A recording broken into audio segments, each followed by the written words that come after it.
Era noite em Filipos. O chão frio da prisão guardava o sofrimento de 2 homens. Espancados, feridos e acorrentados, Paulo e Silas estavam ali, por pregarem a verdade. Mas enquanto o mundo via derrota, o céu preparava um milagre. Na escuridão daquela cela, o som que se ouvia não era de lamento, era de louvor.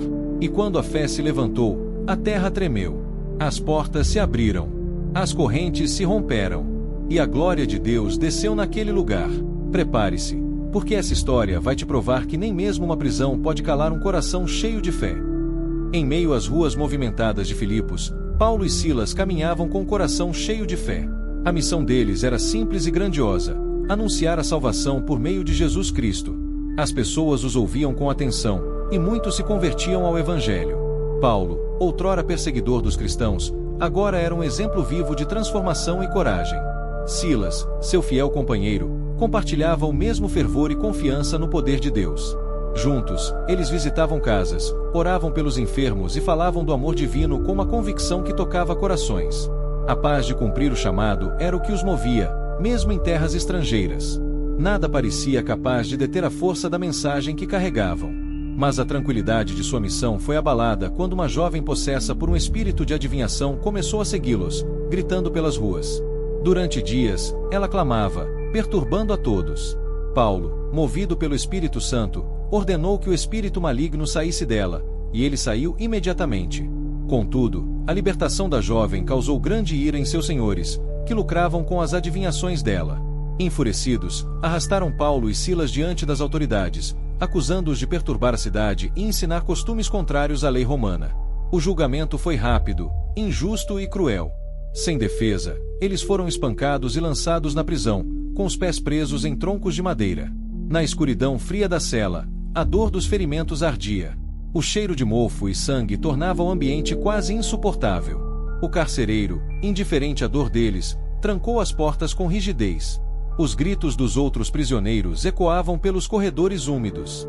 O mundo que antes parecia cheio de esperança agora se reduzia a um espaço apertado e sombrio. Mesmo assim, Paulo e Silas não se deixaram dominar pelo medo. Ao invés de lamentar, eles começaram a orar e cantar hinos a Deus. Suas vozes, mesmo fracas, enchiam o cárcere com louvor e fé. Cada nota parecia desafiar as trevas e afirmar que, mesmo ali, Deus ainda estava presente. A madrugada se aproximava, e o silêncio cobria a prisão.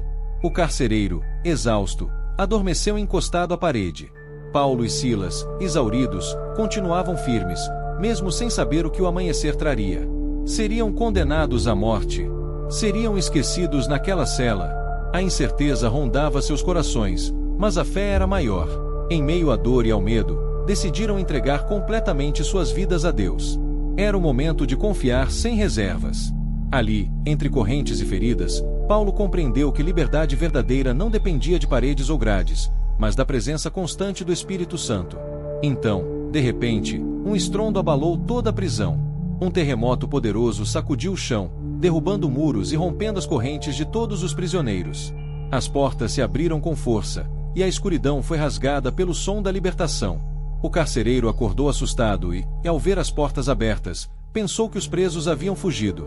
Desesperado, sacou sua espada para tirar a própria vida, temendo o castigo. Mas Paulo gritou: "Não te faças nenhum mal. Estamos todos aqui."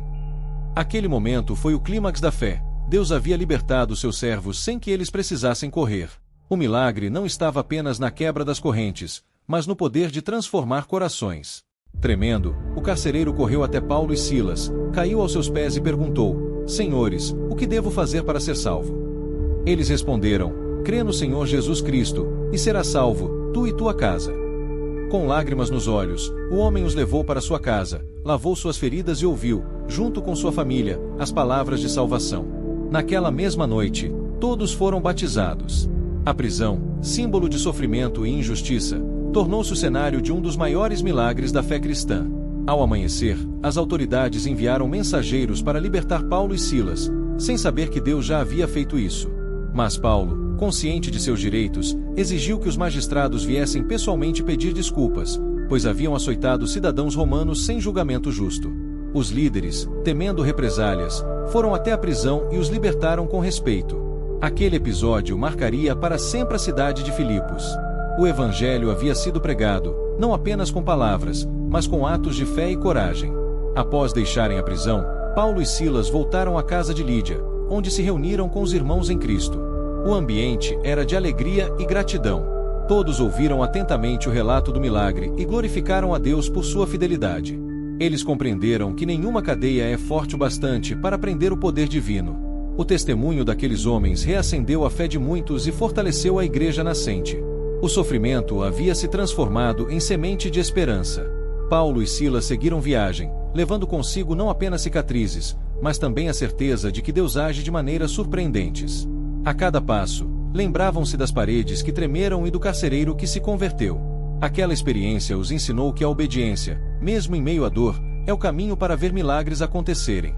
Eles sabiam que a jornada ainda traria novos desafios, mas também novas vitórias. O mundo precisava ouvir que Cristo liberta, e eles estavam dispostos a pagar o preço. Assim, a história de Paulo e Silas na prisão se tornou uma poderosa lição de fé e perseverança. Quando tudo parece perdido, Deus ainda tem o controle. Mesmo em meio às correntes, a adoração tem o poder de mover o impossível. Aquele terremoto não apenas abriu as portas de ferro, mas também rompeu as cadeias invisíveis do medo e da dúvida. A mensagem final é clara: quem confia em Deus nunca está preso de verdade. A liberdade que vem do Espírito é eterna, e nenhum cárcere pode calar o louvor de um coração fiel.